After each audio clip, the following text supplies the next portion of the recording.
Hello အားလုံးပဲမင်္ဂလာပါ Tech City PS Channel နဲ့ပြန်လည်ကြိုဆိုပါရစေကျွန်တော်ဒီတစ်ခါမျှဝေပေးမှာတော့ကျွန်တော်တို့ဖုန်းတိုင်းမှာရှိပေးသားဖြစ်တဲ့ Play Store ထဲကအကြောင်းအရာလေးတွေကိုကျွန်တော်မျှဝေပေးသွားမှာဖြစ်ပါတယ်เนาะကျွန်တော်တို့ဖုန်းထဲမှာဆိုလို့ရှိရင်တော့ application မျိုးမျိုးသုံးကြရတယ်ပေါ့เนาะအဲ့ဒီထဲမှာကျွန်တော်တို့ကဒီ application တွေက update လုပ်ဖို့လိုလာတဲ့ခါကြလို့ရှိရင်ကျွန်တော်တို့ဒီ Play Store ကိုသွားပြီးတော့ update လုပ်ရတယ်ပေါ့เนาะဒီ update လုပ်တဲ့အချိန်မှာကျွန်တော်ဒီမှာ Gmail ကိုကျွန်တော်သွားနှိပ်ကြည့်လိုက်မယ်ဒီမှာကျွန်တော်တို့update တောင်းနေတယ်ပေါ့နော်ဒီမှာ update တောင်းတဲ့ခါကျတော့ကျွန်တော်တို့ဒီ application တစ်ခုချင်းစီကိုကျွန်တော်တို့ရိုက်ပြီးတော့ update သွားလုပ်နေမယ်ဆိုလို့ရှိရင်အချိန်ကတအားကြာသွားမှာဖြစ်ပါတယ်အဲ့ဒီအတွက်ကျွန်တော်ဒီဖုန်းထဲမှာရှိတဲ့ application အကုန်လုံးကိုတစ်ခါနဲ့ဒီ update ဘယ်လိုလုပ်ရမလဲဆိုတဲ့ဟာလေးကိုပြပေးသွားမှာဖြစ်ပါတယ်เนาะပထမဆုံးအနေနဲ့ကျွန်တော်ဒီ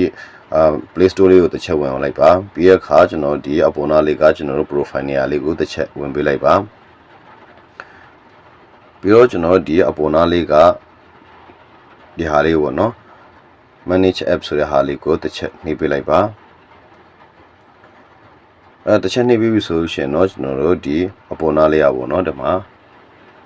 update ဆိုတဲ့ဟာလေးကဒီမှာပြပေးထားပါတယ်ဒီမှာဆိုလို့ရှိရင်တော့ကျွန်တော်တို့ update လုပ်ရမှာဘယ်လောက်လဲဆိုလို့ရှိရင်30ပေါ့နော်အဲ့ဒါလေးကိုတစ်ချက်ဝင်ပေးလိုက်ပါတစ်ချက်ဝင်ပေးပြီးတော့ကျွန်တော်တို့ဒီ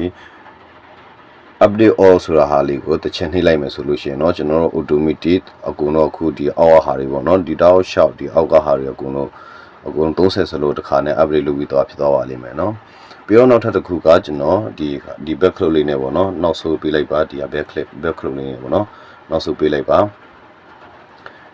ပြီးတော့ဒီဟာလေးအကြောင်းကိုကျွန်တော်ပြောပြချင်ပါတယ်ဒီဟာပါလဲဆိုလို့ရှိရင်တော့ကျွန်တော်တို့ဖုန်းထဲက application တွေပေါ့နော်အကြောင်းမျိုးကြောင့်ကိုတောင်းထားတဲ့ application ပျောက်သွားတယ်ပေါ့နော်တကယ်လို့များဟိုပေါ့ကျွန်တော်တို့က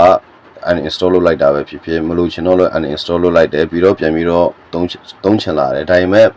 အဲ့ဒီ application ရဲ့နာမည်မမှတ်မိတော့မမှတ်မိတဲ့ခါကျတော့ကျွန်တော်ကဒီတန်ရိုက်ရှာလို့လည်းအဆင်မပြေတော့ဘူးပေါ့နော်အဲ့လိုမျိုးချိန်ကြလို့ရှိရင်တော့ကျွန်တော်အခုပြထားပေးတဲ့ဒီနေရာလေးကိုတစ်ချက်နှိပ်ပြီးဝင်ပေးလိုက်ပါဒီမှာဆိုလို့ရှိရင်တော့ကျွန်တော်တို့ဒီကိုအရင်သုံးထားတဲ့ဒီ application မှန်တယ်များပေါ့နော်ကို down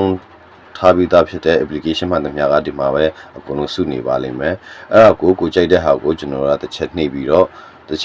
ဒီမှာ update ဒီမှာကျွန်တော်ကကြတော့ဒီ TikTok ဆိုတာဟာကရှိပြီးသားပေါ့နော်တကယ်လို့များမရှိတော့တဲ့ဟာဆိုလို့ရှိရင်တော့ဒီမှာ hotline တူဆိုလို့ရှိရင်တော့ဒီမှာ install ပြန်ပြီးတော့ပြက်လာလိမ့်မယ်အဲ့ဒါကိုကျွန်တော်တစ်ချက်ပြန် down ယူလိုက်လို့ရပါတယ်เนาะအဲ့မှာကိုကအရင်တော့သုံးခဲ့ဖူးပြီးသား application မှန်တယ်များဒီဘက်မှာကုန်လို့ရှိမှာဖြစ်ပါတယ်ပြီးတော့ဒီနားလေးကဒီ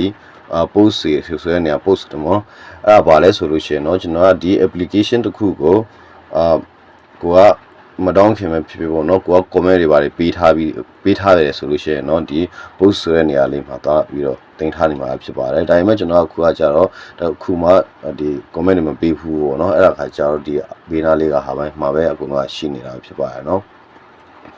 ဟုတ်ကဲ့ဒီဟာလေးအတွက်ကဒီအခုနည်းလေးကလူတိုင်းအတွက်ဆင်ပြေမယ်လို့မျှော်လင့်ပါတယ်ဟုတ်ကဲ့ပါကျွန်တော်ဗီဒီယိုအခုလိုအစနဲ့ဆုံးထိကြည့်ပေးတဲ့အတွက်အများကြီးကျေးဇူးတင်ပါတယ်